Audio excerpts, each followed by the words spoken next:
Bonjour à toutes et à tous et bienvenue dans ce webinaire sur les applications concrètes de l'intelligence artificielle pour l'inclusion financière.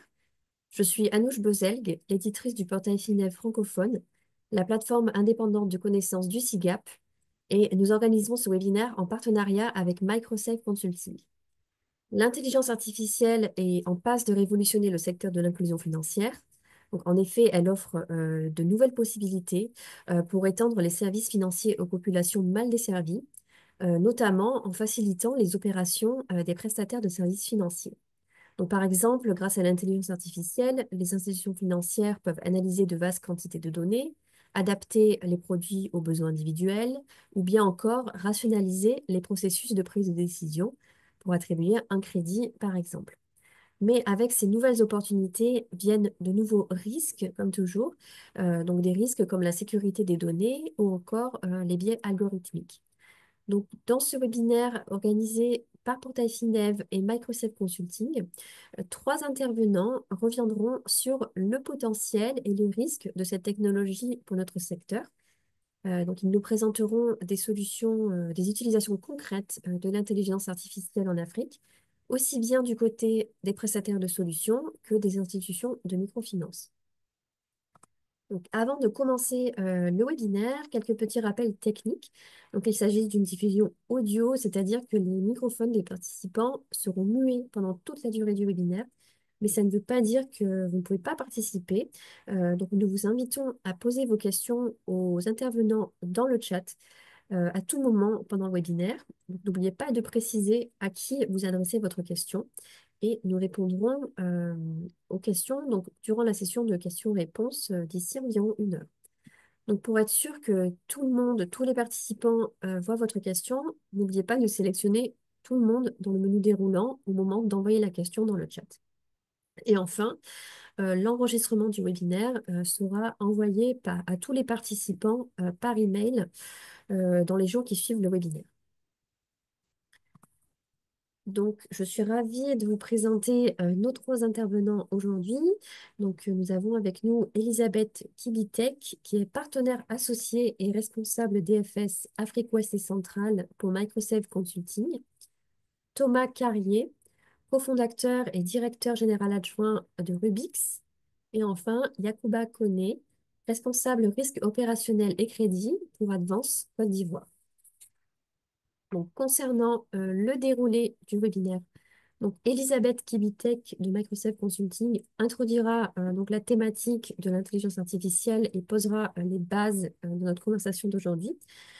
Puis s'ensuivra donc un échange entre nos trois intervenants qui sera modéré par Elisabeth Kibitek. Et enfin, à l'issue de cette conversation, nous répondrons aux questions posées dans le chat. Donc, je vais maintenant laisser la parole à Elisabeth Kibitek, donc, qui va nous présenter donc, le potentiel de l'AI et ce que ça veut dire pour le secteur. Merci Anouche. Bonjour à tous. Merci d'être là. Aujourd'hui, nous explorons comment l'intelligence artificielle peut transformer le secteur financier et pour améliorer l'accès aux services financiers en Afrique principalement. Pour commencer, c'est quoi l'intelligence artificielle? C'est une branche de l'informatique qui est dédiée à la création de systèmes qui sont capables de réaliser des tâches qui nécessitent normalement l'intelligence humaine. Il peut s'agir de la reconnaissance des motifs, de l'apprentissage ou encore de la prise de décision, et j'en passe. Différentes catégorisations de cette intelligence artificielle peuvent être faites, mais nous allons choisir ici de les catégoriser sur la base de la manière dont les informations sont utilisées et traitées. On peut parler en premier lieu de l'intelligence artificielle descriptive qui se concentre sur l'analyse des données passées pour identifier des modèles ou résumer des informations, souvent utilisées pour l'élaboration des rapports ou encore pour des analyses de tendance. On peut ensuite parler de l'intelligence artificielle prédictive qui, elle, utilise des données historiques et des modèles statistiques pour pouvoir prévoir des événements ou des comportements futurs, comme pour le scoring de crédit. Et enfin, nous avons l'intelligence artificielle prescriptive qui, elle, propose généralement des solutions pour maximiser des bénéfices ou minimiser des risques. Et dans cette catégorie-là, on a une spécialisation qui est appelée intelligence artificielle générative, qui est celle qui révolutionne de plus en plus les secteurs et principalement aussi le secteur financier. C'est en fait une intelligence artificielle qui se distingue par sa capacité à créer automatiquement de nouveaux contenus sans intervention externe. Ça peut être de la génération de code, de la rédaction de contenu, de la génération de visuels ou encore de vidéos. Elle est très valorisée parce qu'elle a une capacité forte d'innovation, mais aussi à enrichir la créativité dans les différents domaines où elle est utilisée. C'est important de parler de l'intelligence artificielle et de la sociale inclusion financière aujourd'hui. Le taux d'inclusion financière s'améliore d'année en année en Afrique, mais malgré cela, des millions de personnes sont encore exclues du système financier traditionnel. En 2023, la BSCAO indiquait d'ailleurs que le taux d'inclusion dans la zone UEMOA, pour prendre cet exemple, était autour de 72,3%, et en Côte d'Ivoire, où nous allons aujourd'hui, de 84,7%, ce qui montre qu'il y a encore du travail à faire. Et l'intelligence artificielle, justement, peut aider à révolutionner ce secteur en permettant des outils performants pour analyser des données, automatiser des tâches, améliorer la prise de décision aussi. L'intelligence artificielle n'est pas quelque chose de nouveau. Une enquête récente de Global CEO Survey 2024, d'ailleurs, indique que de plus en plus d'entreprises adoptent l'intelligence artificielle, surtout générative, et l'industrie financière n'est pas de reste. Et si l'utilisation de l'intelligence artificielle augmente aujourd'hui et qu'elle n'est pas toujours bien tracée, mais elle est facilitée par la croissance de la connectivité dans plus de régions, mais aussi par l'adoption du mobile. En Côte d'Ivoire, par exemple, une pénétration du mobile de plus de 100% en décembre 2023, selon l'ANTCI. Alors, comment cette intelligence artificielle peut être appliquée dans le domaine financier? Différents types de cas d'application, mais nous allons en citer juste quelques-unes ici. Premièrement, on peut citer l'automatisation des services. Exemple, l'utilisation de chatbots pour fournir un service client 24 heures sur 24. On peut prendre l'exemple de Léo de UBA, la banque, qui est un interlocuteur banquier sur chat, sur Internet. On peut citer comme autre application le crédit scoring, qui est le développement d'algorithmes prédictifs pour pouvoir évaluer le risque de crédit des clients et en utilisant aussi des données alternatives pour faciliter justement cet accès au crédit à toutes ces personnes-là qui sont initialement exclues du système financier ou alors qui n'ont pas d'historique de crédit à l'avance. Et je pense que notre panéliste Rubitz pourra nous en dire plus tout à l'heure. Autre cas d'application, c'est la détection de fraude. C'est des systèmes qui peuvent être développés de sorte qu'en continu, elles puissent identifier des transactions suspectes et donc permettre d'améliorer la sécurité des opérations financières. La fintech FedZay a développé une plateforme, par exemple, qui est spécialisée dans la détection de la fraude, l'identification en temps réel des activités suspectes et permettant ainsi une meilleure gestion des risques des paiements mobiles et électroniques. Autre cas d'application peut être lié à la conformité réglementaire, qu'il s'agisse de la vérification de l'identité des clients pour respecter les réglementations ou encore de la conformité par rapport aux réglementations liées à la lutte anti-blanchiment.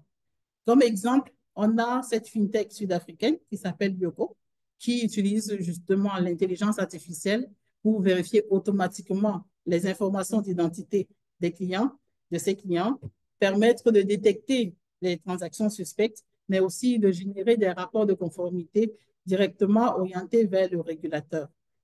Enfin, comme autre application, nous pourrions citer la gestion de portefeuille assisté.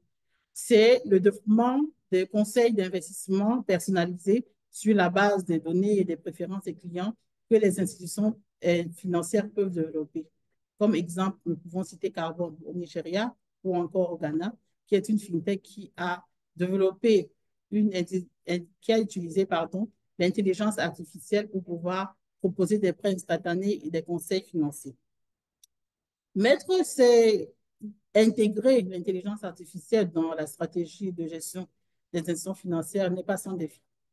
Nous allons mettre un accent sur trois principaux défis généraux. Le premier, c'est l'accès à des données de qualité qui ne sont pas toujours suffisantes, qui ne sont pas toujours trouvables non plus, surtout dans des régions qui sont reculées où il manque des infrastructures.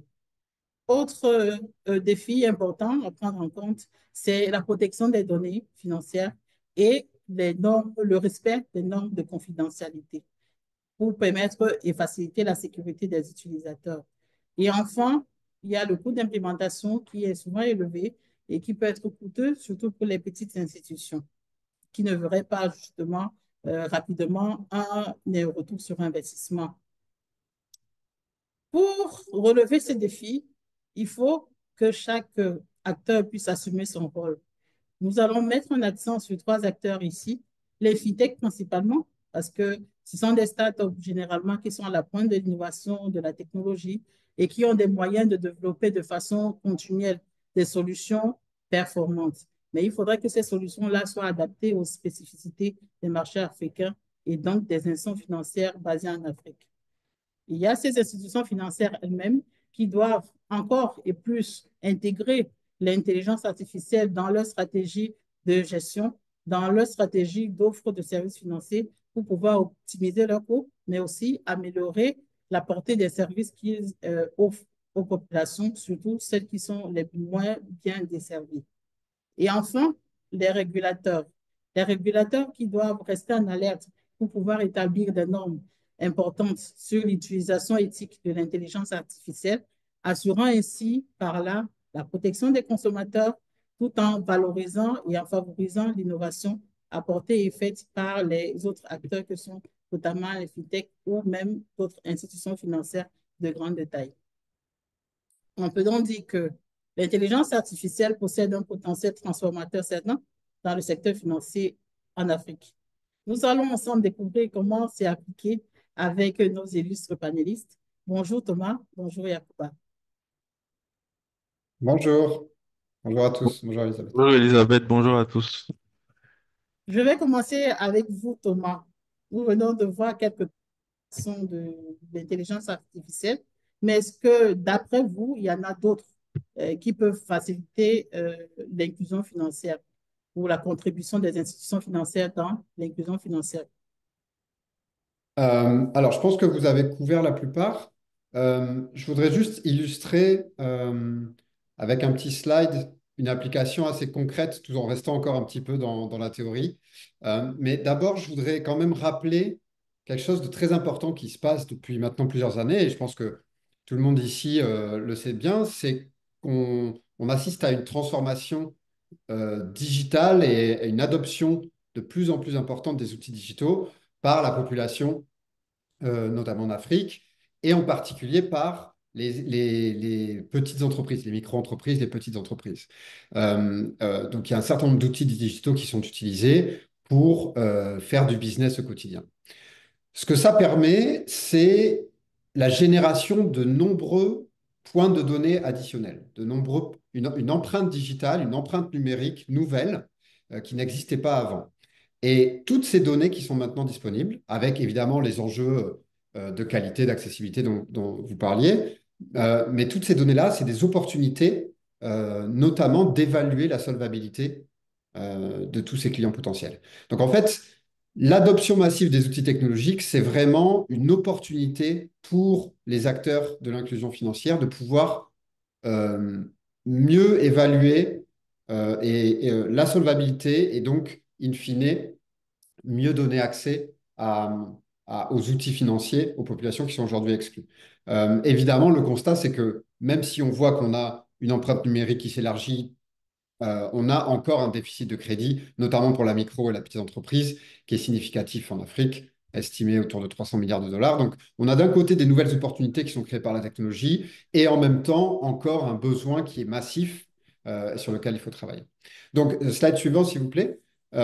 Pour illustrer de manière assez simple comment l'IA peut être utilisée dans les services financiers, euh, ici sur ce petit schéma, qu'est-ce qu'on voit? D'abord, à la base, on a le comportement des clients. D'accord? La manière dont les clients vont utiliser les outils technologiques, vont interagir avec les institutions financières.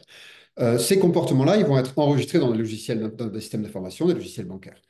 La banque, elle va capturer et gérer ces données au quotidien. Ensuite, on va pouvoir récupérer ces données, les structurer et les passer dans des algorithmes décisionnels qui vont pouvoir prendre un certain nombre de décisions, segmenter les portefeuilles, scorer les clients, éventuellement prendre des décisions de crédit. Ensuite, et c'est un point très important, ces décisions, elles vont devoir être intégrées dans des processus métiers. Comment on transforme ces décisions algorithmiques en business? Et donc, in fine, l'introduction de ces décisions algorithmiques les processus va permettre d'aller faire des nouvelles propositions de valeur aux clients.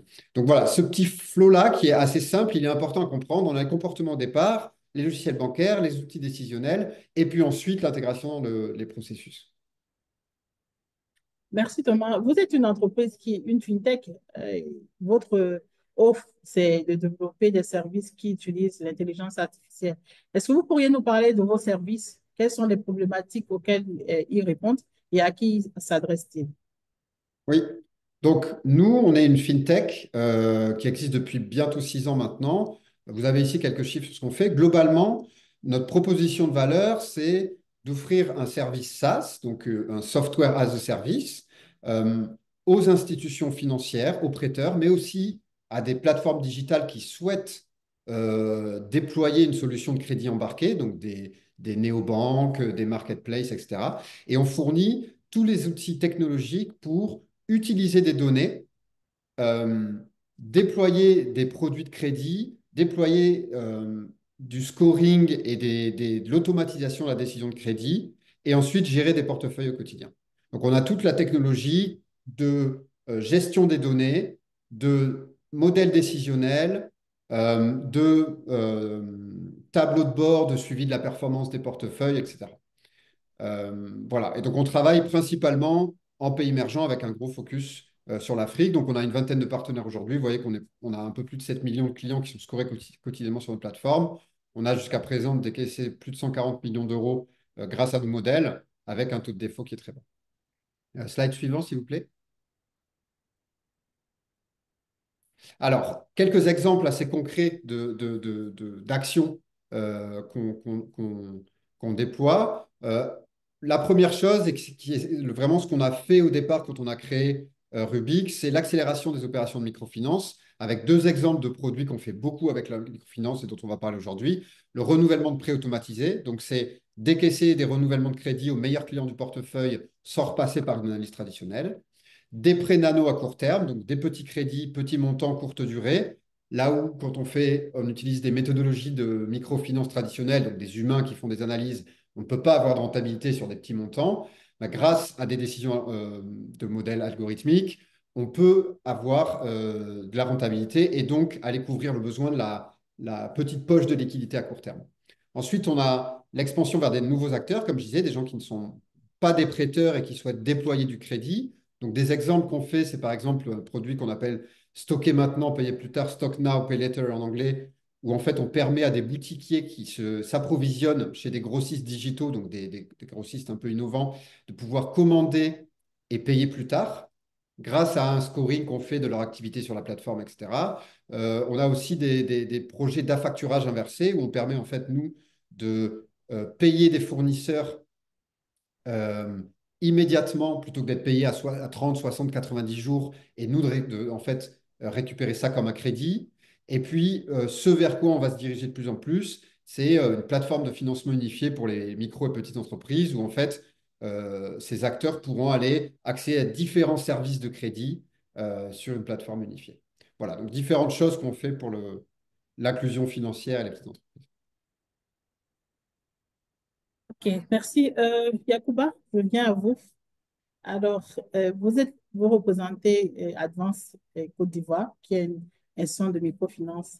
À quel moment vous êtes-vous dit qu'il vous fallait utiliser l'intelligence artificielle dans vos produits, dans les services que vous apportez aux populations?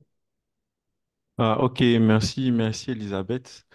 Évidemment, comme vous savez, Advance Côte d'Ivoire est une institution financière qui existe depuis 2012, la première agence. Donc, on a plus de 10 ans d'activité en Côte d'Ivoire et on a toujours ce souhait-là de satisfaire nos clients. Donc, la question s'est posée, mais comment rendre l'expérience client un peu plus différente. Donc, on a pensé à se dire, aujourd'hui, nous avons des clients en portefeuille qui ont plusieurs années de crédit avec nous. Comment rendre leur expérience différente? Comment fidéliser encore mieux ces clients-là, comment diminuer leur délai de traitement. C'est ça qui nous a poussé en fait à aujourd'hui opter pour une solution d'intelligence artificielle. Donc, l'objectif principal, c'est comment mieux satisfaire ces clients. Évidemment, on va en parler un peu plus tard. On a cette notion de productivité potentielle aussi, mais l'idée première, c'est on veut changer l'expérience de nos clients. Donc, c'est un peu ce que Thomas a expliqué au début. Aujourd'hui, notre cible, c'est des clients micro. En majorité, c'est des gens qui n'ont pas forcément accès ou qui ont un accès limité aux services financiers. C'est des gens qui ne sont pas forcément formalisés. C'est des gens qui n'ont pas forcément tout ce qui est, on va dire, compte de résultats, tout ce qui est bilan. Alors qu'aujourd'hui, avec l'intelligence artificielle, on a une autre façon d'évaluer la capacité de remboursement des clients. On a une autre façon de proposer des services différents aux clients. Donc, l'idée première, c'est satisfaction client et comment changer l'expérience de nos clients. C'est vraiment ce qui nous a guidés à opter pour une solution d'intelligence artificielle. Mhm. Et quels sont les principaux outils d'intelligence artificielle que vous avez mis en place pour pouvoir justement améliorer vos services? Et si vous pourriez nous parler aussi de l'impact que cela peut avoir sur vos clients. Ok, tout à fait. On a essayé de vous produire une petite diapo. Aujourd'hui, le principal outil d'intelligence artificielle qu'on va utiliser aujourd'hui, c'est ce qu'on appelle le renouvellement automatique. Donc, c'est un outil qui nous a été proposé par Rubix et auquel on a adhéré. Donc là, on vous a présenté une petite diapo. On utilise cet outil-là depuis 2021. Donc aujourd'hui, nous avons 25 agences sur l'ensemble du territoire ivoirien. Donc dans toutes nos agences aujourd'hui, nous utilisons cet outil de renouvellement automatique. Donc comme je vous disais tout à l'heure, l'idée première, c'est comment satisfaire le client. Donc cet outil-là vient répondre à ce besoin de satisfaction-là. Comment? En améliorant le délai de traitement des clients. On sait qu'aujourd'hui, quand quelqu'un vient dans une institution financière pour avoir du crédit, c'est très souvent parce qu'il a déjà pensé son besoin. Donc, le monsieur qui vient vous voir, il n'a pas besoin d'attendre 3 mois, 4 mois pour encore avoir son financement. Donc, l'intelligence artificielle, à travers ce règlement automatique-là, va venir réduire ce délai de traitement du client. Et aussi, ça va anticiper les besoins du client parce que le client qui a déjà eu un crédit avec vous, qui a aujourd'hui, par exemple, on approche de cette période de fête-là, le client qui sait qu'en décembre, la période des fins d'année va arriver où il va avoir besoin de crédit. Il n'a pas envie d'attendre 3 semaines, 4 semaines. Dans 3 semaines, 4 semaines, on est le 25 décembre, le délai est passé. Vous voyez, donc c'est vraiment un atout. Aujourd'hui, statistiquement, depuis 2021, on a fait plus de 11 000 décaissements. Et ces plus de 11 000 décaissements-là font plus de 60 milliards de francs CFA de décaissement. Donc, c'est vraiment pour vous montrer un peu la portée de cet outil-là. Il parlait de taux de sinistralité, donc il parlait de PAR 90. Nous, on vous montre ici le PAR 30. Donc, on a un portefeuille à risque des clients à plus de 30 jours de retard de moins de 2%, ce qui est intéressant, sachant que réglementairement, on parle de 5% à peu près. Et on a un taux de transformation qui est assez élevé. C'est-à-dire, aujourd'hui, quand tu as une offre de renouvellement automatique, tu as environ 88% de ces offres-là qui sont transformées en crédit. Donc, 88%, c'est quand même un taux assez intéressant. Je propose une offre de renouvellement automatique à un client et j'ai 8 clients sur 10 ou 9 clients sur 10 qui vont accepter cette offre. Les 10 autres pourcents ne sont pas forcément des refus. Ce sont peut-être des clients qui estiment que le montant que vous leur proposez, ils n'ont pas besoin de ce montant-là aujourd'hui ou ils préfèrent un montant un peu plus élevé. Donc, principalement, ce qu'on utilise, c'est vraiment cet outil de renouvellement automatique avec Rubix.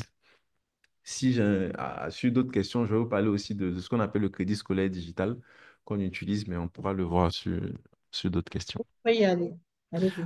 Donc, on a aussi En le crédit quelques scolaire mots. digital qui est vraiment, qui est un peu différent, mais dont la cible, c'est tout ce qui est activité rurale, donc des producteurs urbains. On sait qu'aujourd'hui, c'est des gens qui sont vraiment en dehors du système financier, entre guillemets. Donc, on a développé un produit qui leur permet de digitaliser leur expérience et de leur permettre d'avoir ce crédit digital-là avec leur téléphone portable. Et ça, c'est vraiment quelque chose d'intéressant.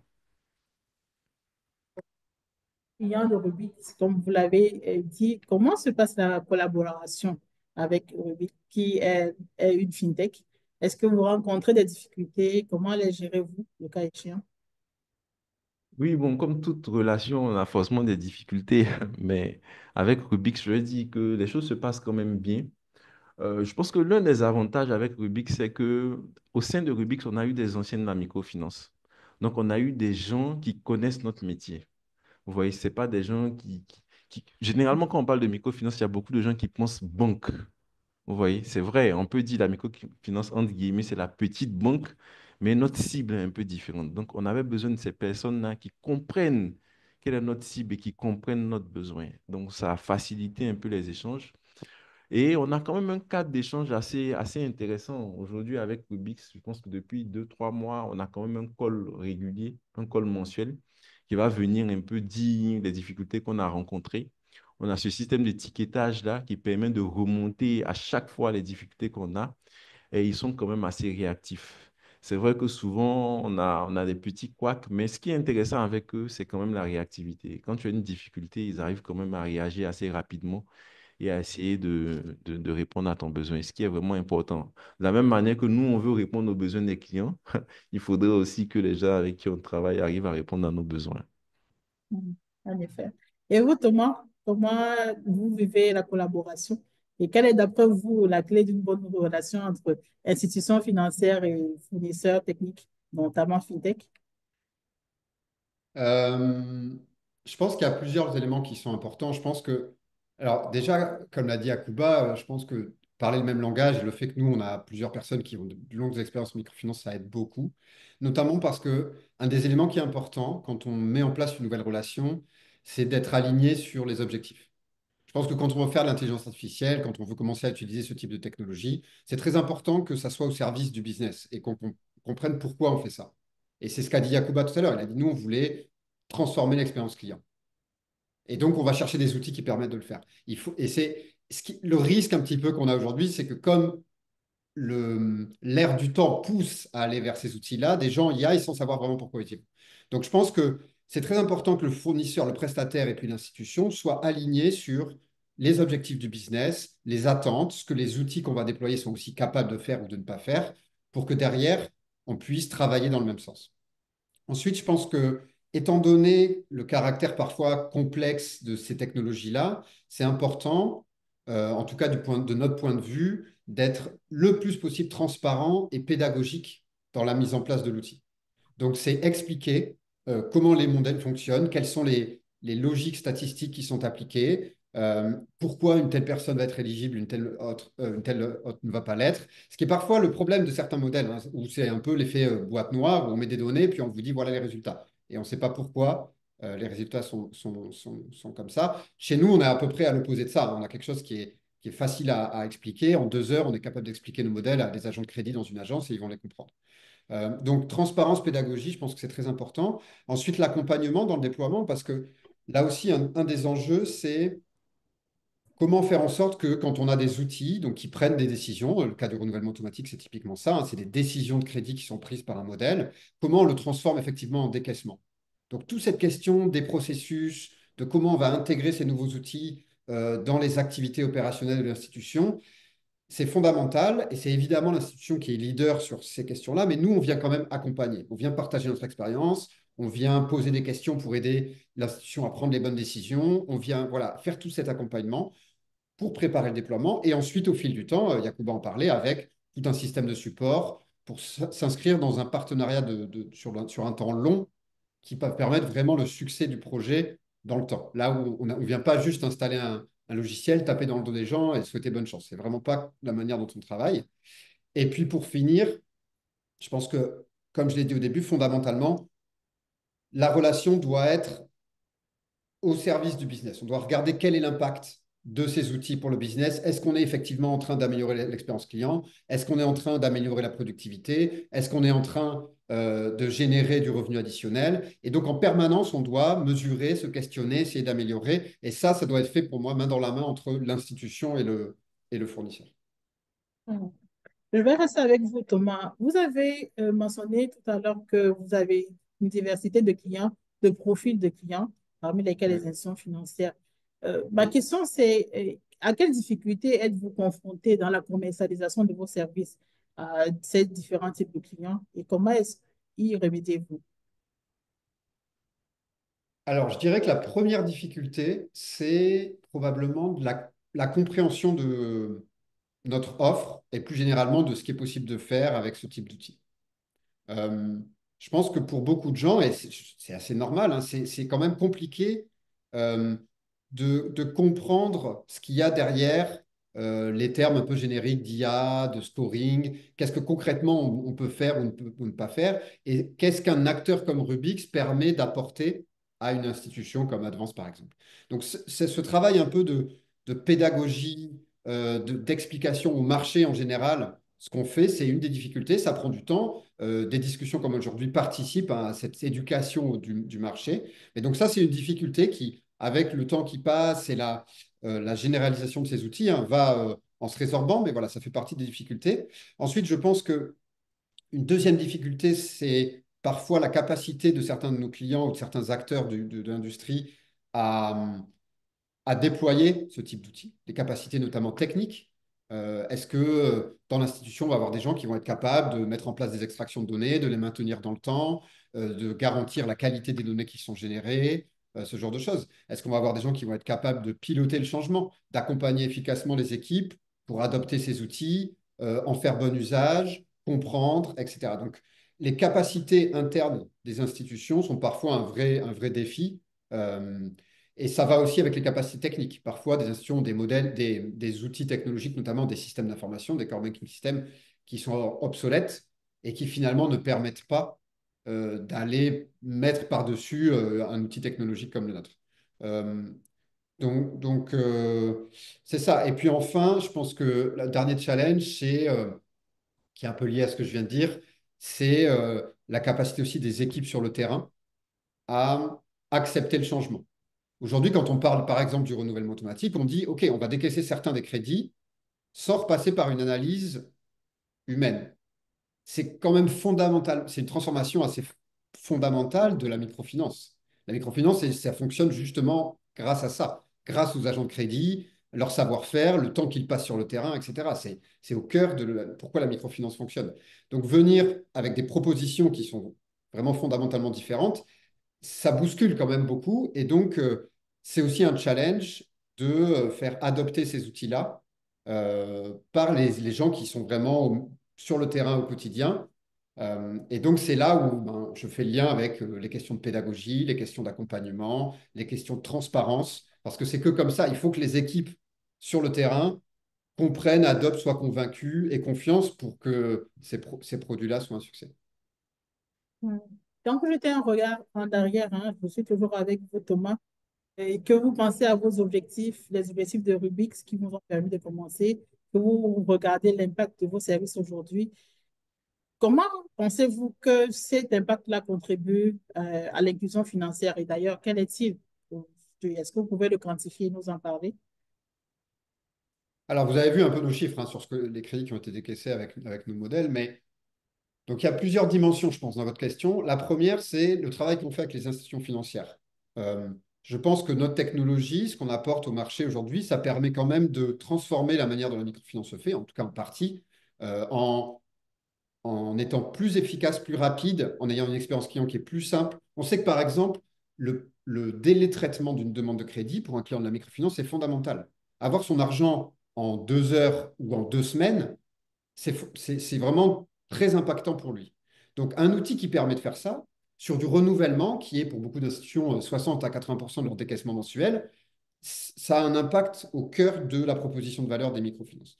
Donc, ce genre d'outil, la même chose pour le nano, être capable de, en tant qu'institution de microfinance, proposer un nano-crédit, donc un crédit de, j'ai vu qu'il y avait la question sur les montants, on parle de 10-15 dollars à quelques centaines de dollars, ou d'euros ou de francs CFA, ça permet d'aller découvrir un besoin différent.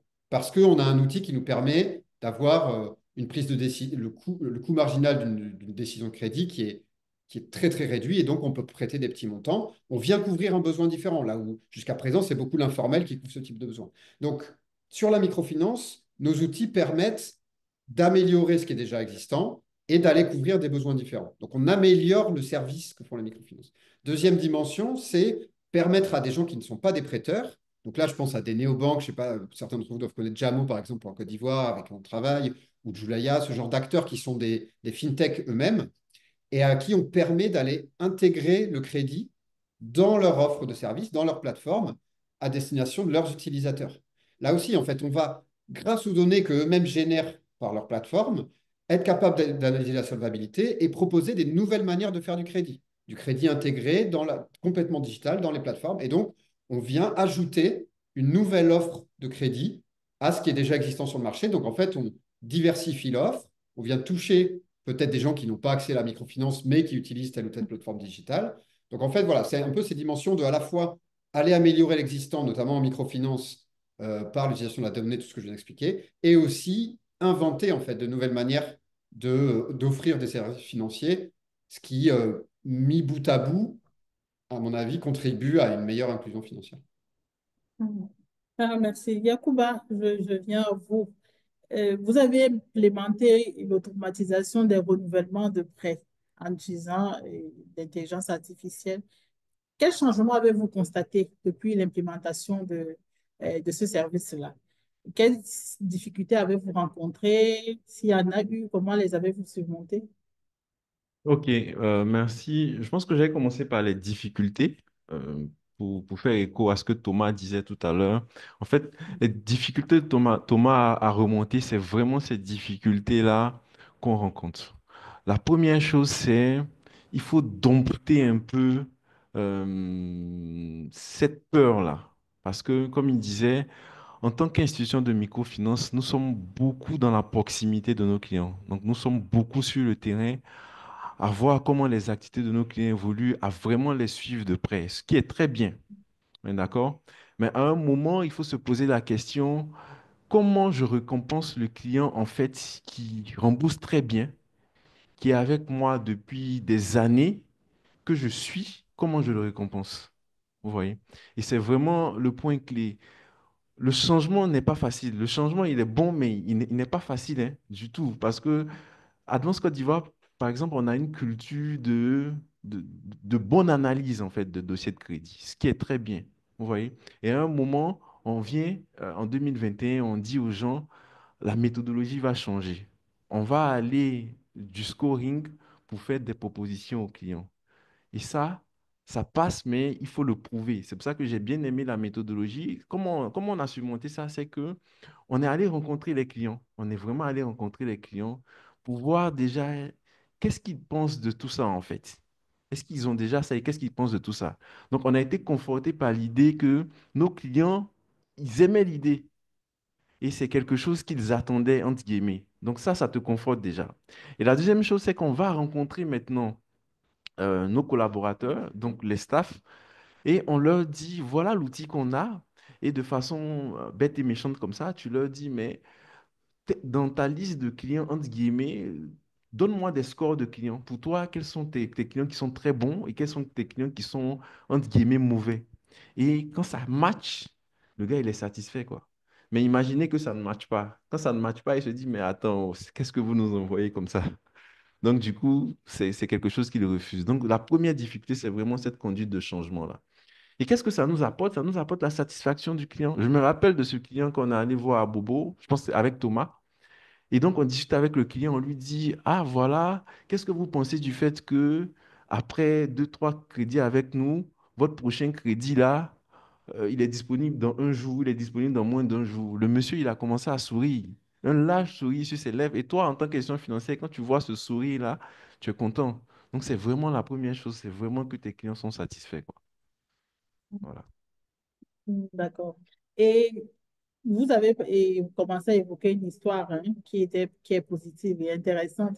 Mais est-ce que vous auriez d'autres histoires à nous raconter, surtout pour des populations qui sont peu bancarisées aujourd'hui ou qui ne pouvaient pas, avant cette intégration-là, avoir accès au crédit et qui, par cette intégration, ont pu avoir plus facilement accès? Oui, deux exemples. Déjà, toujours sur le renouvellement automatique. Nous, notre cible, ce sont des clients qui, pas notre cible, mais je veux dire une grande partie de notre clientèle, ce sont des clients qui ne sont pas forcément, on va dire, formalisés. Donc, au moment où tu es en train de leur faire le premier crédit, le deuxième crédit, tu as vraiment cette routine-là qui fait que tu vas aller échanger avec le client, tu vas, entre guillemets, refaire une analyse financière, une analyse patrimoniale du client, vous voyez, Mhm. et ça te permet de faire une proposition de crédit. Mais le client, quand il est bien scoré, il y a une proposition que tu peux lui faire qui peut être différente de la proposition initiale. Parce que maintenant, avec les remboursements qu'il a eus, il a un bon comportement de remboursement. Donc, ça peut lui permettre d'avoir un montant qui serait plus élevé que le montant que tu aurais donné si tu avais fait une analyse. Donc, ça, c'est déjà favorable pour le client. La deuxième chose, j'évoquais tout à l'heure le crédit scolaire digital. Aujourd'hui, on est capable de faire du crédit digital à des producteurs. Et si vous connaissez un peu nos parents dans les villages, c'est des gens qui ne sont pas forcément lettrés. C'est des gens qui ne veulent même pas entendre parler forcément de la banque. Quand ils entendent banque, ils se disent, ah, mais ça, c'est une histoire pour les riches, là. Je n'ai pas forcément envie d'y aller.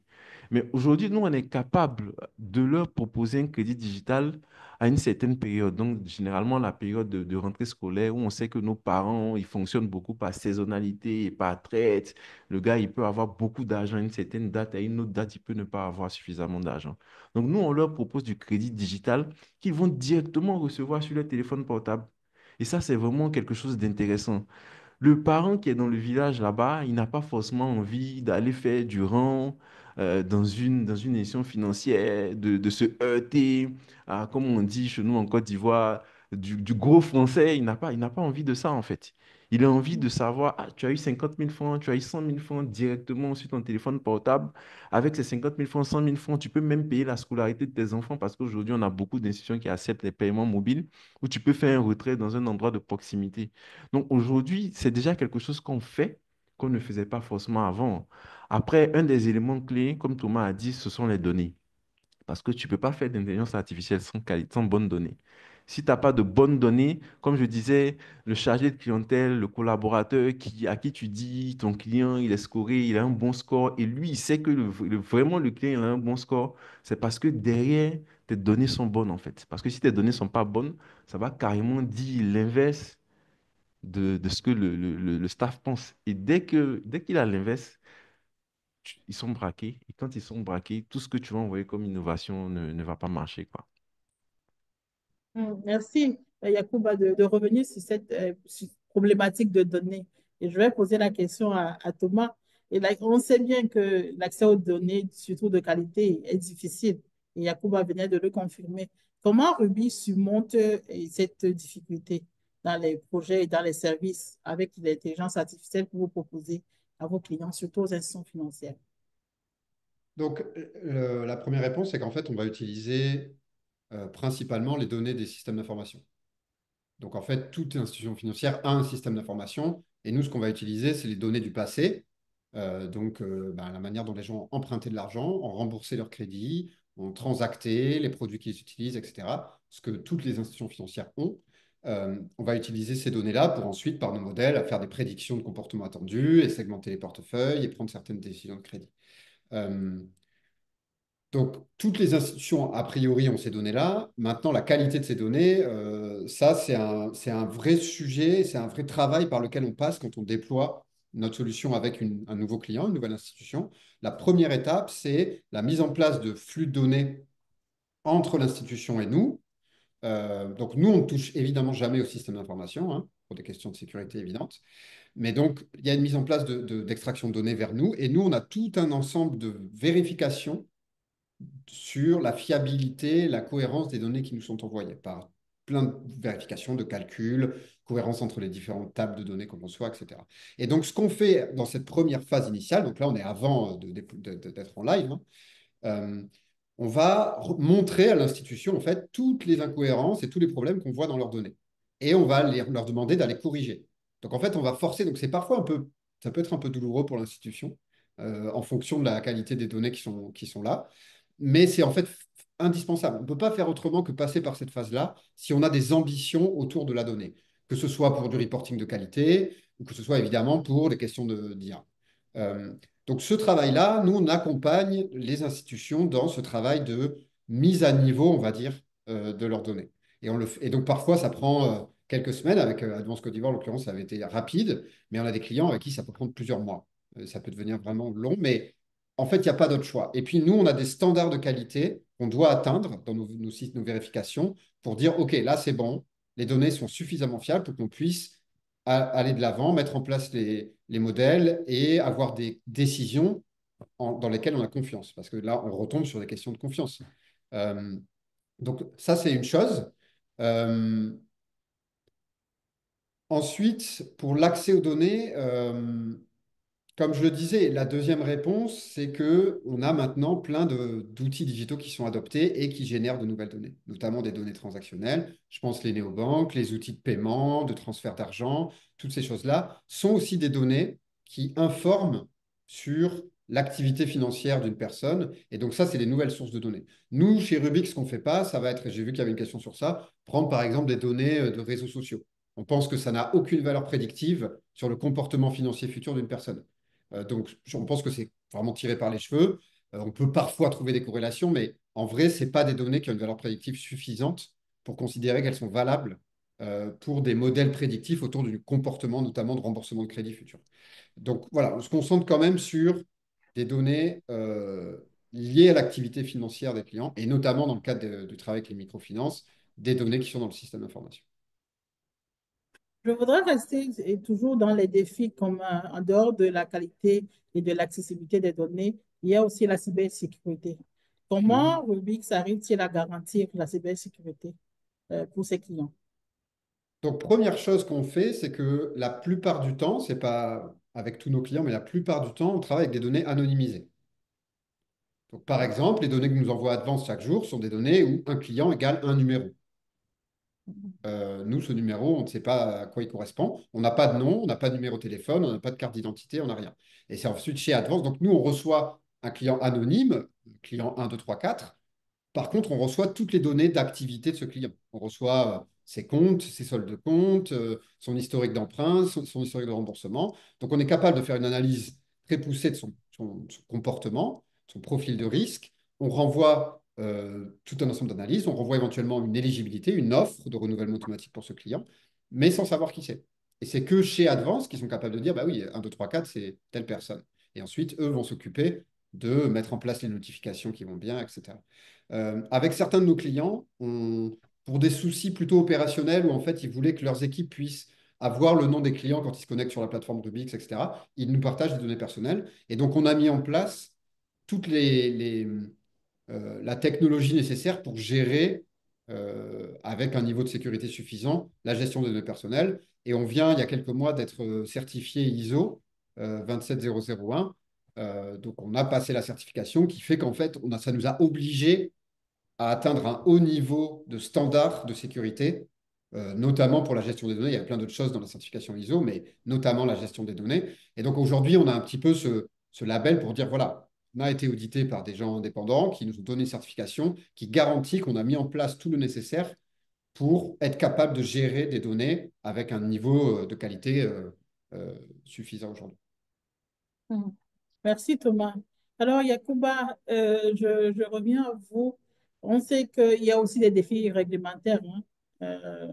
Nos régulateurs ont du travail, du pain sur la planche pour pouvoir uniformiser tout et se rassurer que, il y a des réglementations pour pouvoir mieux encadrer toute l'activité. Mais la question que je vais vous poser, est-ce que aujourd'hui, vous, en tant qu'institution financière de microfinance, vous rencontrez des défis réglementaires par rapport à l'utilisation de ces solutions intégrées d'intelligence artificielle? Oui, tout à fait. Défi, oui, mais je vais parler plutôt d'une mise à niveau, en fait. Parce qu'aujourd'hui, on le sait, aujourd'hui, partout où on va, on entend parler d'intelligence artificielle. Et comme Thomas l'a dit, nous, en Côte d'Ivoire, on a cette loi de 2013 sur la protection des données personnelles qui est très importante et donc qui est régulée par une autorité de régulation ici en Côte d'Ivoire et qui demande en fait d'avoir une autorisation d'exploitation des données personnelles des clients. Donc nous, aujourd'hui, on a cette autorisation-là qui nous permet d'utiliser les données personnelles. Donc comme Thomas l'a dit, si on prend le cadre de notre partenariat avec Rubix, par exemple. Nous, on ne va pas envoyer de données personnelles à Rubix. On n'a pas de nom, on n'a pas de numéro de téléphone, on n'a même pas le sexe du client. Donc, c'est vraiment des données avec des chiffres. Voilà, c'est vraiment des données chiffrées. Donc, ça nous permet de respecter cette loi-là. Je pense que les défis réglementaires vont venir progressivement parce que chaque jour, tu as une nouveauté en fait en termes d'intelligence artificielle. Donc, on est un peu dans un système où, entre guillemets, le régulateur, en fait, il s'adapte à ce qui est en train de se faire. Donc, les défis, il faut être à l'affût, en fait. Il faut être vraiment dans la veille de ce qui est en train de se passer pour mettre en place ces choses. Aujourd'hui, la principale chose, c'est protection des données personnelles. Et aujourd'hui, vous allez voir qu'on parle de plus en plus d'intelligence artificielle éthique. Parce que certes, on a l'intelligence artificielle, mais il faut de l'éthique dans l'intelligence artificielle. Sinon, avec l'intelligence artificielle, on est capable de tout faire. Voilà. Donc, c'est vraiment ces choses-là que nous, on essaie de regarder à notre niveau pour éviter d'enfreindre la loi, en fait. Et comment vous répercutez ça auprès des clients? Est-ce qu'il y a des actions d'éducation qui sont faites envers ces clients-là ou c'est juste de la communication? Comment vous y prenez-vous? Donc, tout à fait, nous avons des programmes d'éducation financière, notamment avec nos clients agricoles, donc notamment en zone rurale, comme je disais tout à l'heure, dans le cadre du crédit scolaire digital qu'on développe. Nous avons en notre sein, en fait, une équipe d'agents de bancarisation dont l'objectif est vraiment de rencontrer les clients, d'échanger avec ces clients-là, de leur faire comprendre en fait ce qu'on leur propose. Donc, on a notamment des modules de formation. Je pense qu'on a 6 modules de formation. On a des modules de formation sur l'épargne, sur le budget familial. On a des modules de formation sur le crédit lui-même. On a même des modules de formation sur l'exploitation agricole, en fait. Donc, ça permet en fait d'être au contact des clients. On les réunit en session avec nos agents de bancarisation qui vont discuter avec ces clients-là et qui vont essayer de leur expliquer les choses de façon assez basique. Vous allez me dire que, ah, mais vous avez des clients qui malheureusement ne sont pas allés à l'école. Oui, oui, il y en a. Il y en a évidemment. Mais on arrive quand même à leur expliquer les choses de façon un peu différente. On leur met à disposition des carnets, par exemple, pour pouvoir gérer leur épargne. À la place du 1, tu peux lui dire simplement fais un rond, fais un cercle, tu vois. Et ça, ce sont des choses qui sont possibles. Donc, on essaie d'éduquer financièrement nos clients parce que, surtout en zone rurale, c'est vraiment très important en fait de pouvoir faire ça. Donc, c'est des choses qu'on arrive à faire. En plus de notre personnel à nous, du staff à nous, conforme notamment à l'utilisation du renouvellement automatique, comme je disais, on a fait des sessions de formation, mais les clients aussi, on essaie quand même de bien leur expliquer. Mhm. Alors, Thomas, je reviens à vous pour vous poser la même question. Est-ce que, en tant que fintech qui proposait ces services-là d'intelligence artificielle, vous rencontrez des défis réglementaires? Quels sont-ils, au cas échéant? Donc, les défis réglementaires, c'est qu'il y a certains endroits où, par exemple, une institution n'a pas le droit de partager des données avec un fournisseur qui a ses serveurs dans le cloud. Donc, nous, notre plateforme, elle est entièrement basée sur des technologies cloud, ce qui fait que c'est des serveurs distants, hein, par rapport à l'institution. Donc, il y a des endroits, par exemple au Pakistan, on n'a jamais pu déployer avec Advance à cause de ça parce que la régulation ne le permet tout simplement pas. Euh, donc ça, c'est des choses qui existent dans certains contextes.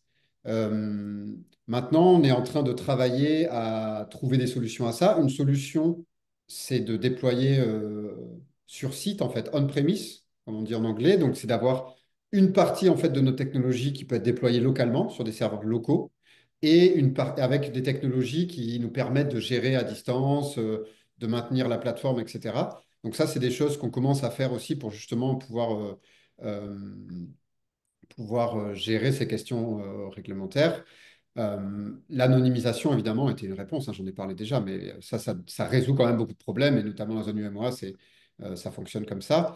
Euh, voilà, et puis après, moi, je rejoins pas mal Yacouba sur le fait que je pense que les régulateurs aussi sont en train d'évoluer. Alors, en fonction des contextes, dans un sens ou dans l'autre, hein, on a des contextes où les régulateurs vont plutôt devenir plus fermes qu'ils ne l'étaient, et à l'inverse, dans des contextes où ils vont plutôt s'adapter et permettre des choses qui ne le permettaient pas avant.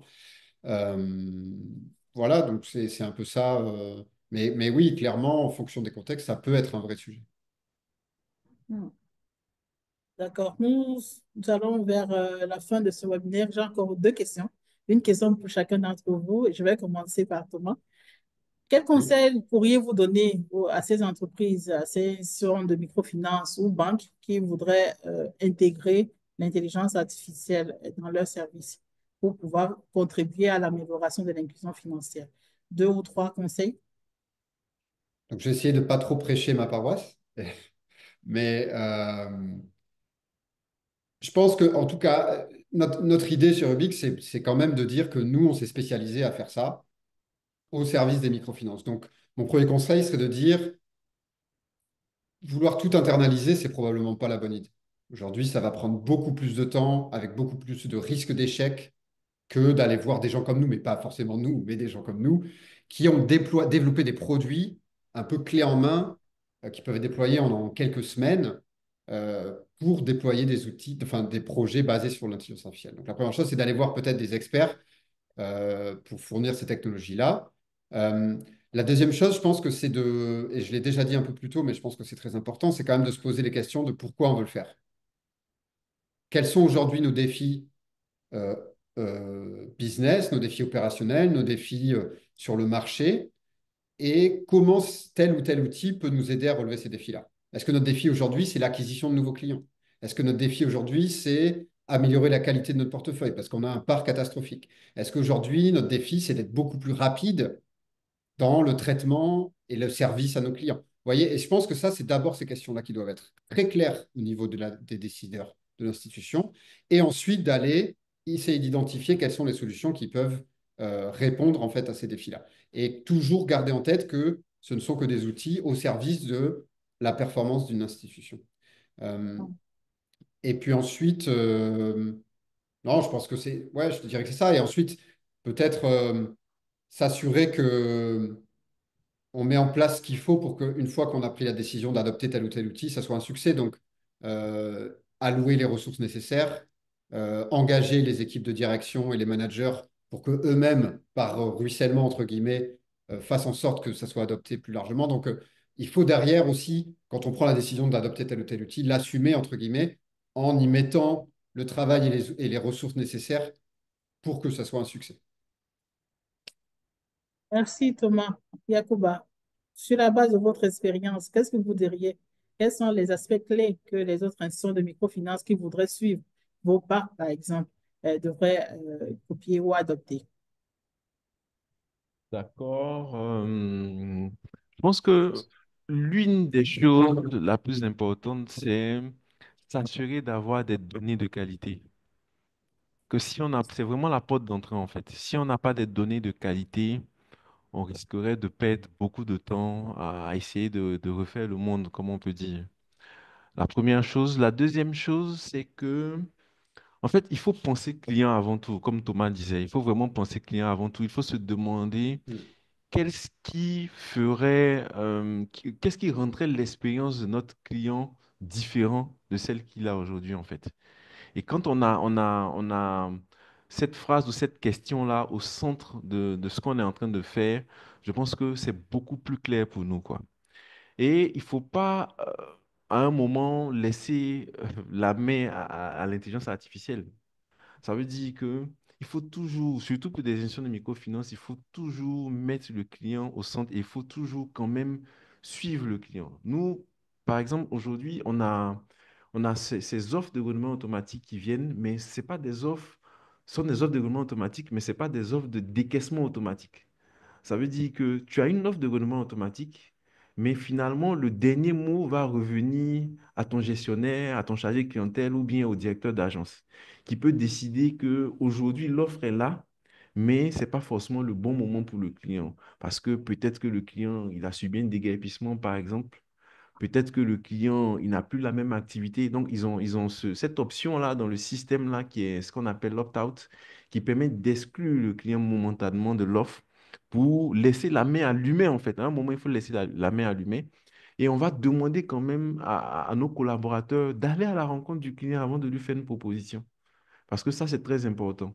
Le client, vous savez, on est souvent dans des environnements où les gens ne refusent pas forcément l'aide, en fait. Donc, ils ne refusent pas forcément le crédit. Alors que tout crédit n'est pas forcément bon à prendre. Donc, le crédit peut être bon aujourd'hui, mais demain, il peut ne pas être propice. Donc, il faut toujours laisser quand même cette part d'humain là. C'est pour ça que je parlais d'intelligence artificielle éthique. Donc, c'est très important. Et de plus en plus, il faut allier la digitalisation, mais à la présence physique. Parce que ça ne reste que des machines, en fait, finalement. Donc, il faut quand même toujours avoir ces humains-là à côté de ces machines. Et c'est ensemble, en fait, en réalité, qu'on va avoir le résultat qu'on veut, en fait. Merci beaucoup, Yacouba. Je crois qu'on ne pouvait pas avoir mieux comme mot de fin une intelligence artificielle éthique à implémenter dans nos services financiers. Merci beaucoup, Thomas. Merci, Yacouba, pour ces détails et ces échanges que nous avons beaucoup appréciés. Anouche, je vous repasse la parole pour la suite des questions-réponses. Merci à tous. Merci beaucoup, Elisabeth, pour avoir modéré cet échange et merci à Thomas et Yacouba pour votre retour d'expérience. Donc, nous passons maintenant à la session de questions-réponses. Donc, on a déjà pas mal de questions dans le chat, mais vous pouvez quand même continuer à poser vos questions en précisant bien à quel intervenant vous vous adressez. Donc, j'ai une première question pour Yacouba. Donc, comment gérez-vous l'intégration de l'intelligence artificielle avec la gestion du personnel? Est-ce qu'il a fallu recruter de nouveaux employés, réorienter des profils? Non, pas forcément de recrutement, mais plutôt, on le disait en introduction, il faut mener cette conduite de changement et il faut avoir de la formation. Donc, ce qu'on a fait chez nous, c'est que pendant un moment, quand même, on a eu des gens qui étaient plus à 100% sur leur fonction, c'est-à-dire qui étaient du 50-50 ou du 30-70 sur le renouvellement automatique. Donc, on a vraiment travaillé de façon collégiale à ce que les gens, déjà, qui vont faire la formation, comprennent la chose. Donc, c'est vraiment cette conduite de changement qu'on a pu faire. Et comme j'ai dit, on est redescendu enfin dans les équipes pour qu'ils adhèrent aussi à ce qu'on proposait. Parce que si tu n'as pas d'adhésion, tu vas créer tout ce que tu vas créer, mais si tu n'as pas d'adhésion, ton produit va pas marcher, quoi. Donc, on n'a pas recruté, on a plutôt formé. Merci, Yacouba. J'ai une question pour Thomas. Donc, quelles sont les institutions clientes en Afrique de l'Ouest et quels sont les prérequis pour le nanocrédit pour les nouveaux clients? Alors, les institutions clientes, je ne sais pas si je vais tous les citer, mais on travaille avec Advance dans 5 pays, on travaille avec Acept dans 3 pays, on travaille avec Finca. Après, sur des néobanques, on travaille avec Jamo, on travaille avec Joulaya, on travaille avec Panelis, on travaille avec MAD Sénégal. Voilà, donc on a à la fois un peu les gros acteurs de la microfinance sur le continent, et puis aussi donc un peu les fintechs qui montent, on va dire.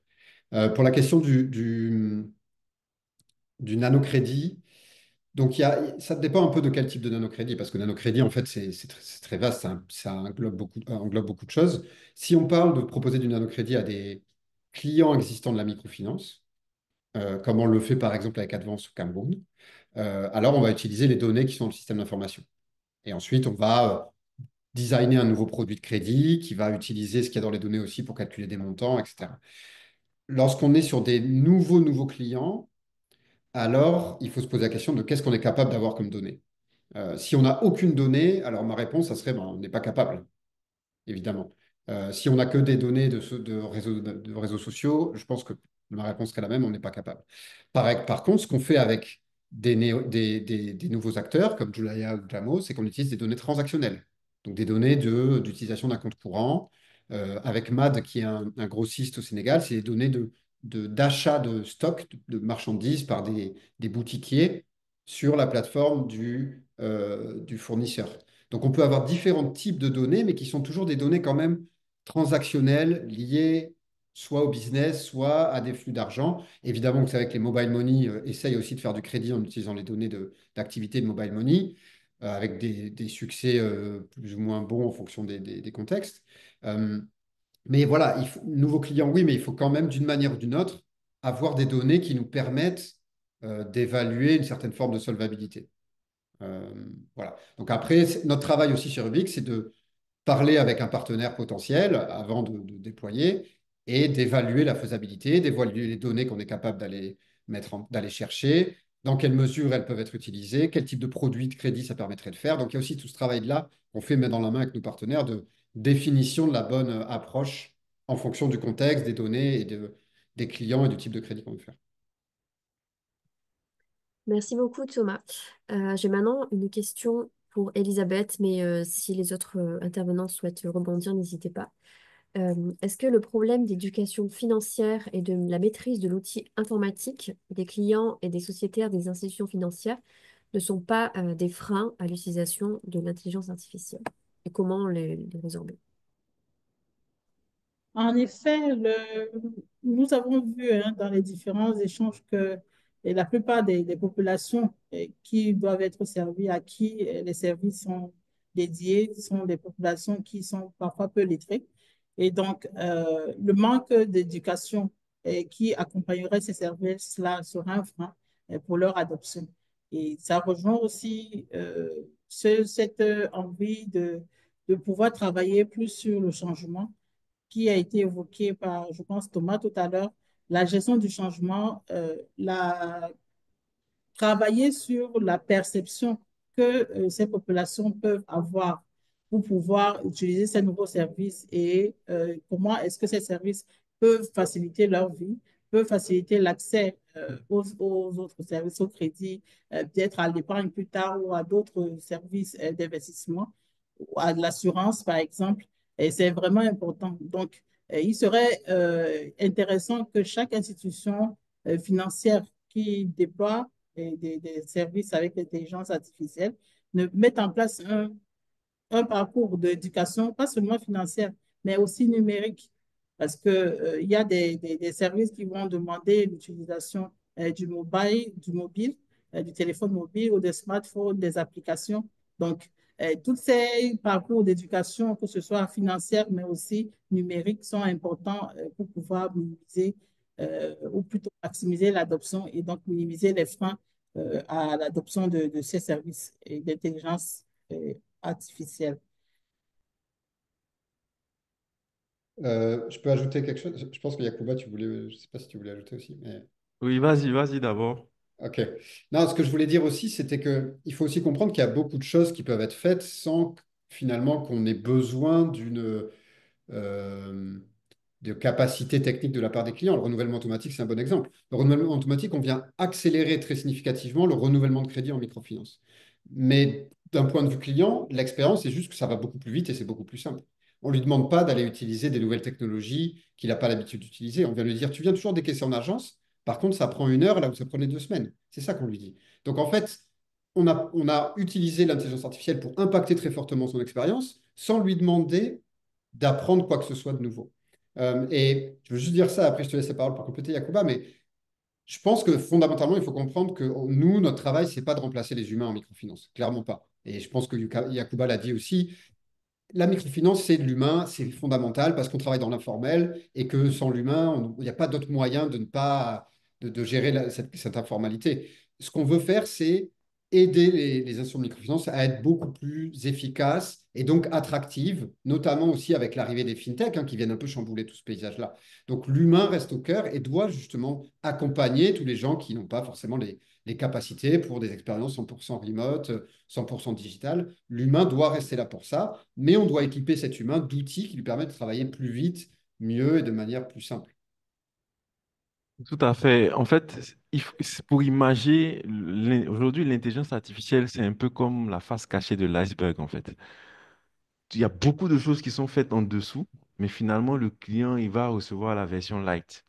Et la seule chose, en fait, comme Elisabeth disait, c'est que il faut être sûr que le client peut recevoir le produit que tu es en train de faire pour lui, en fait. Si tu as un produit qui est trop sophistiqué, entre guillemets, ça ne va pas marcher. C'est un peu comme le cas du crédit scolaire digital dont je vous parle. Aujourd'hui, c'est directement sur ton téléphone. Vous voyez? Donc, c'est beaucoup plus absorbable par le client qu'une autre solution, en fait.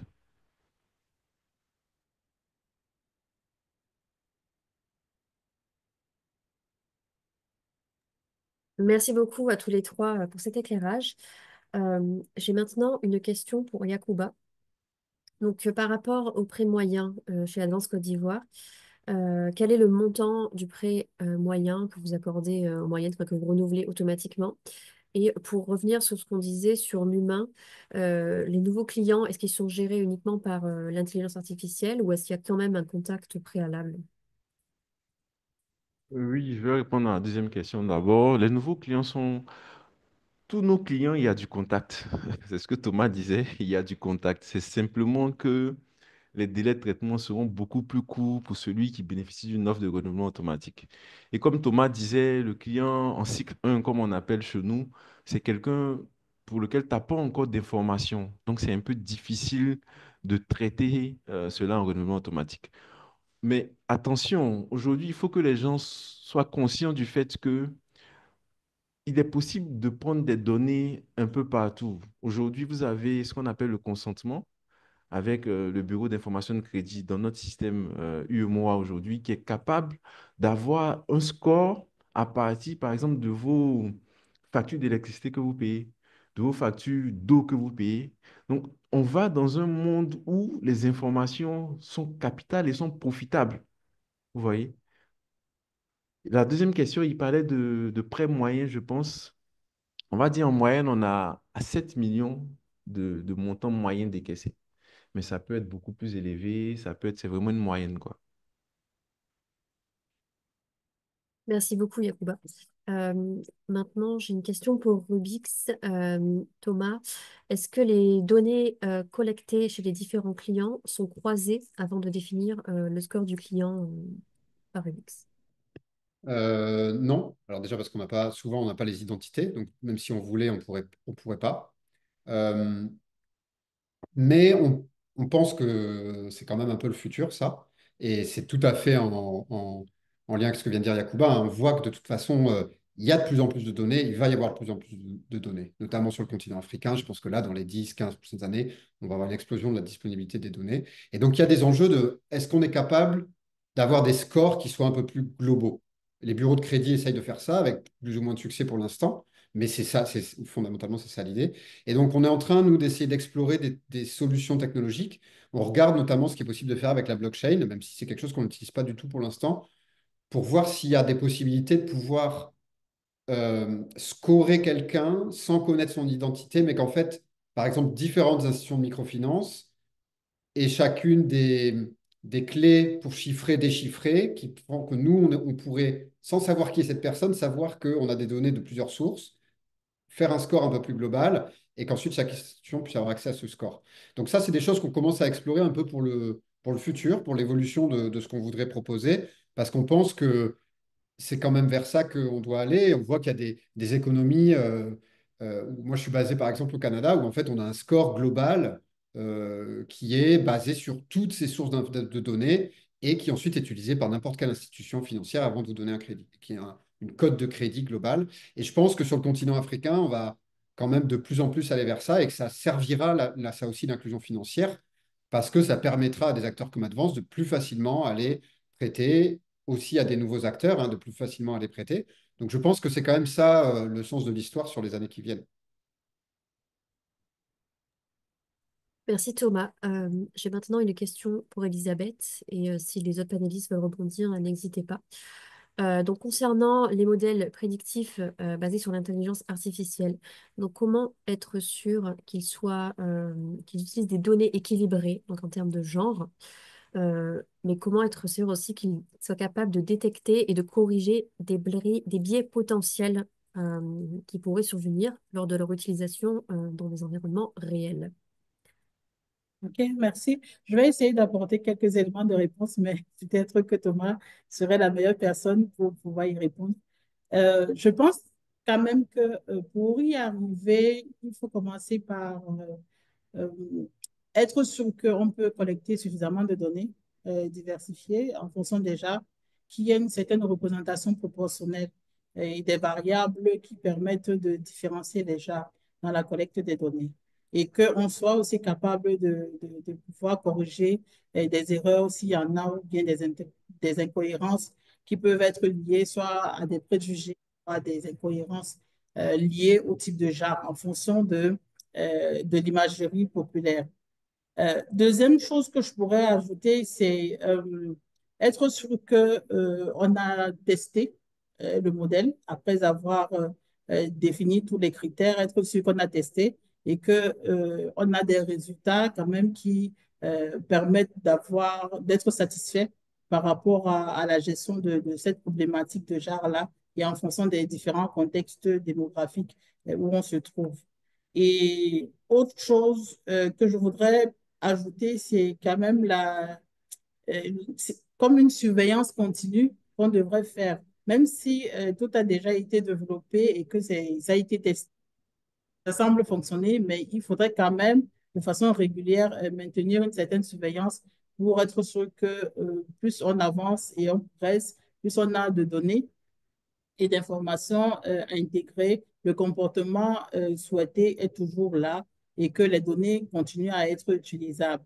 Et ne pas hésiter aussi à faire des mises à jour s'il y a des différences qui ont été notées par la suite avec des remontées de terrain par rapport à un genre ou un autre, ou par rapport à un type d'information pour un genre spécifique ou un autre.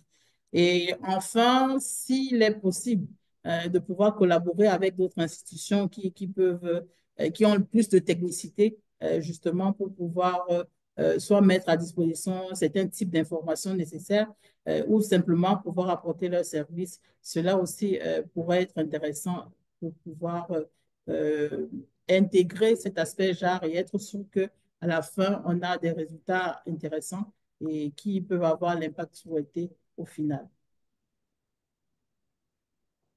Est-ce que je peux juste dire une petite phrase pour compléter, juste pour illustrer un peu comment nous, on a abordé cette question-là. Donc, nous, au cœur de ce qu'on fait, on a des modèles qui sont euh, basés sur de l'analyse comportementale. Donc, en fait, on ne fait pas de machine learning où on met beaucoup de données et on demande à un modèle d'identifier des corrélations avec notamment des critères sociodémographiques, parce que c'est là où ça peut créer des biais forts en disant, ben, une vendeuse de poissons sur tel marché, on considère qu'on va la traiter comme ça parce qu'on a identifié qu'il y avait tel pattern par le passé.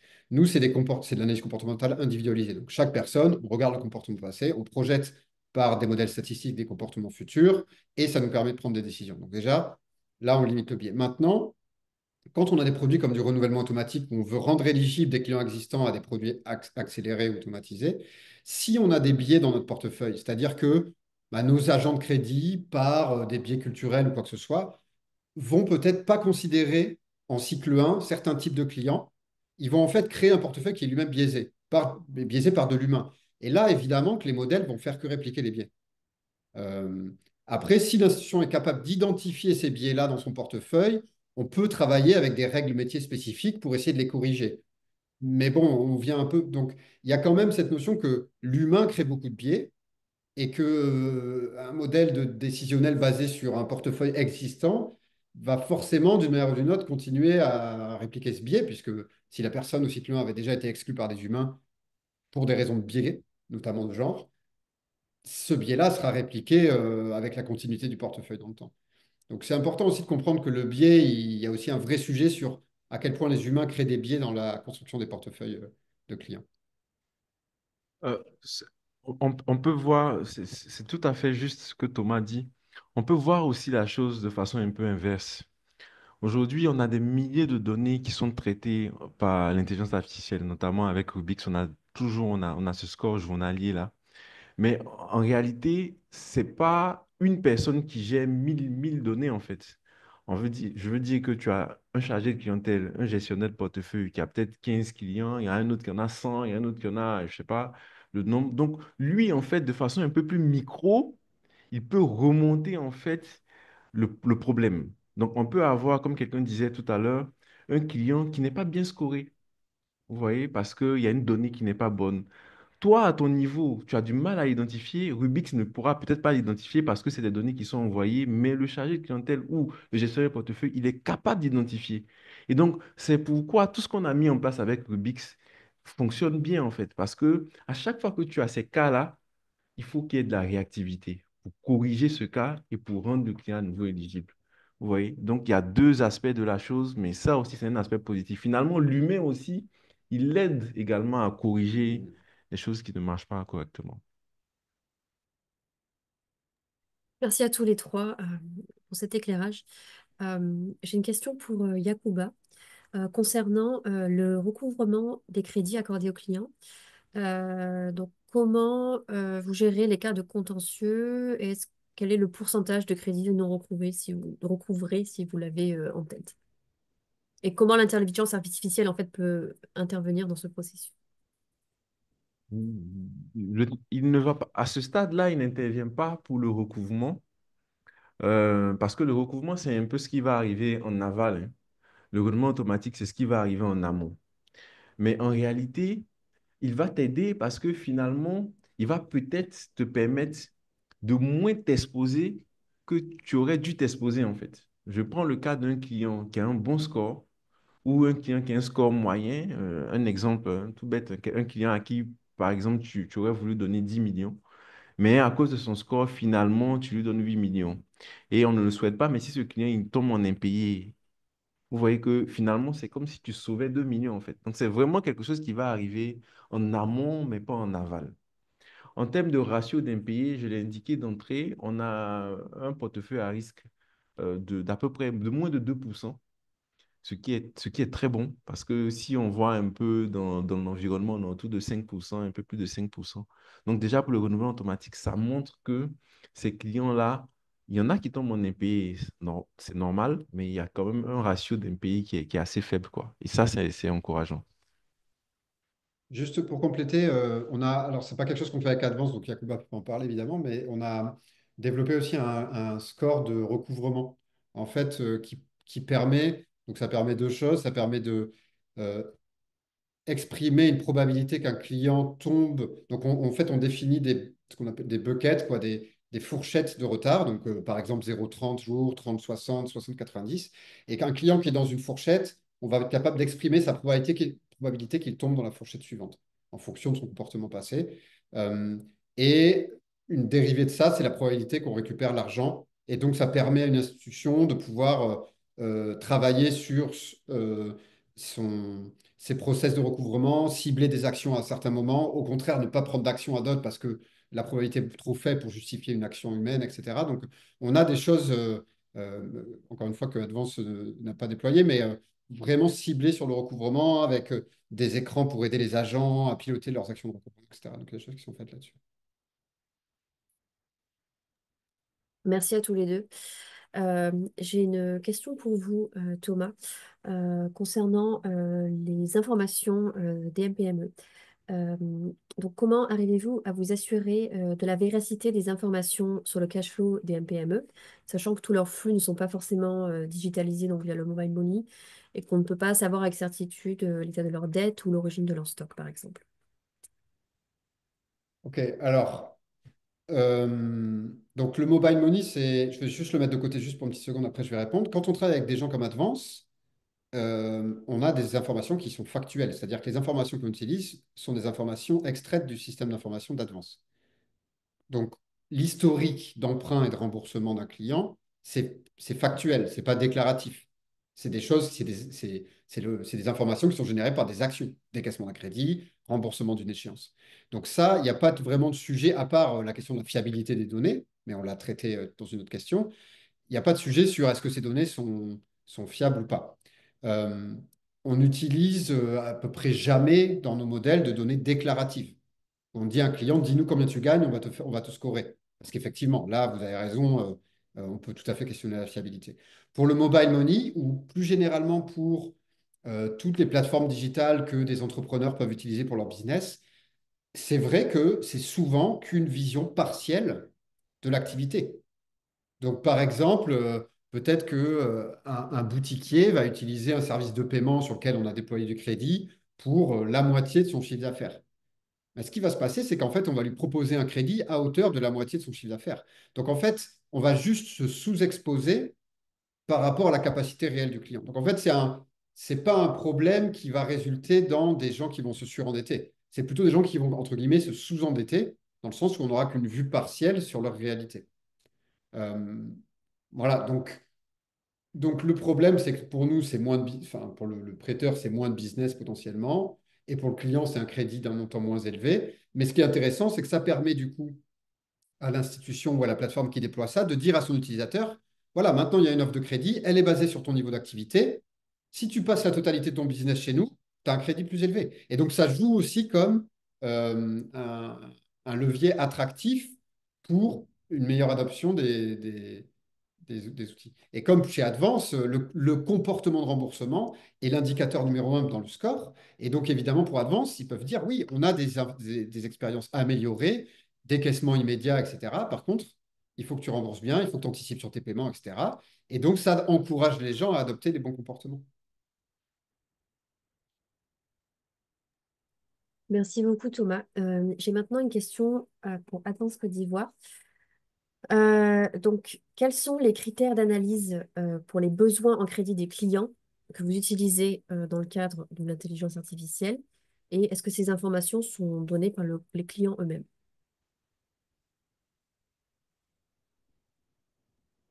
Hmm. Ok. En fait, ce qui se passe, c'est que, comme j'ai dit, le client, il a une offre de renouvellement automatique. Après, c'est le client qui décide ce qu'il veut faire du montant. Donc, nous, on va simplement lui dire, aujourd'hui, nous sommes en train de récompenser ta fidélité. Nous sommes en train de récompenser ton bon comportement de remboursement. Donc, on te fait une offre de renouvellement automatique qui est disponible, je vais dire, dans les 24 heures, dans les 48 heures, après deux, trois vérifications. Donc, le client, à lui de dire, ah, je vais l'utiliser pour mon fonds de roulement, je vais l'utiliser pour X ou Y. Mais ce qu'il faut faire, ce qui est un conseil aussi, c'est que l'offre est possible, mais après, il y a ce qu'on appelle des règles métiers derrière. Ça veut dire que, par exemple, un client qui a l'habitude de vous financer pour un crédit immobilier, à vous de vous poser la question, est-ce que c'est intéressant, en fait, de lui proposer une offre de règlement automatique pour un crédit immobilier? Parce que peut-être probablement qu'il a fini de construire sa maison, par exemple. Il n'a pas forcément ce même besoin-là. Donc, c'est à vous derrière, en fait, de définir quels sont les produits qui donneront droit à un renouvellement automatique et quels sont les produits qui ne donneront pas droit à un renouvellement automatique. Et comme je dis, il y a toujours cet humain-là à l'intérieur à côté de la machine. Parce que l'offre est une chose. Après, le gestionnaire de portefeuille est une autre personne et le client lui-même aura la décision finale. Donc finalement, la machine est là, mais il y a ces deux personnes-là qui vont finalement décider d'octroyer un prêt ou pas. Et notre objectif, c'est de ne pas surendetter les clients. C'est de ne pas, tu vas faire du règlement automatique pour dans 12 mois, 13 mois, en train de courir à aller rechercher de l'argent. C'est pas ça l'objectif. Sachant que ton client, il a été bien scoré avant. Donc, c'est un client qui payait très bien. Et soit, si toi, tu t'entêtes à lui faire du règlement automatique à l'aveugle, tu vas te créer de l'impayé dans 12 mois, 13 mois. Et c'est vraiment la chose on veut éviter, quoi. C'est pourquoi il faut toujours associer digitalisation au physique. Ce qu'on fait aussi comme règle métier, juste en complément, on limite le nombre de renouvellements automatiques consécutifs. Donc, un client, au bout d'un moment, sera obligé de repasser par une analyse standard, traditionnelle, donc approfondie avec un agent pour voilà, mettre à jour un petit peu toutes les informations qu'on a sur lui. Donc, tout ça, ça joue, toutes ces règles métiers ensemble, jouent comme des garde-fous, comme des fils, un contrôle un petit peu de l'exposition. Merci beaucoup. J'aurais une dernière question que je vais poser à nos trois intervenants, en commençant par vous, Elisabeth. Donc, c'est vraiment une question sur comment implémenter cette technologie, par où commencer. Donc, est-ce qu'il faut que le changement vienne du système financier en lui-même, donc rebâtir un système financier classique en vue d'installer plus facilement ces technologies bancaires, ou alors est-ce que ça passe par l'adoption de nouveaux acteurs comme les fintechs, voilà, pour pouvoir implémenter l'intelligence artificielle? Alors, je vais commencer par dire que je pense pas qu'il ait besoin de rebâtir quoi que ce soit. Les fintechs, c'est des entreprises qui existent et qui ont leur vocation, tout comme les institutions financières, banques et autres microfinances ont leur vocation aussi. Euh, Ce qu'on constate aujourd'hui et ce qui est d'ailleurs de plus en plus demandé, c'est des collaborations. Et je pense que quand on regarde des collaborations de type Advance, Rubix, on voit qu'on arrive à toucher des personnes, on arrive à remplir euh, la mission que chacune des institutions se donne et que l'impact au final est grand. On n'a pas besoin que forcément les banques ou les institutions financières absorbent les fintechs, et où que les fintechs prennent la place des banques. Je pense que chaque type d'institution a sa place et peut, avec les types de services proposés, trouver un public et faciliter justement l'amélioration de cette inclusion financière. Aujourd'hui, on est en train de parler d'une collaboration institution de microfinance et fintech, mais on a aussi des collaborations fintech banque centrale qu'on peut voir. On a aussi des collaborations euh, fintech et autres types d'institutions qui peuvent permettre de justement améliorer le quotidien des populations. Il y a une question, si vous me permettez à nous de faire comme un petit parallèle, une question qui était rattachée aussi à la mission sociale des microfinances en se disant, est-ce qu'avec toute cette digitalisation, avec l'implication ou l'intégration de l'intelligence artificielle, on n'est pas en train de perdre un peu cette mission de la microfinance? Et moi, je dirais non, parce qu'avec les collaborations, on renforce plutôt les capacités des uns et des autres à pouvoir atteindre cette mission-là.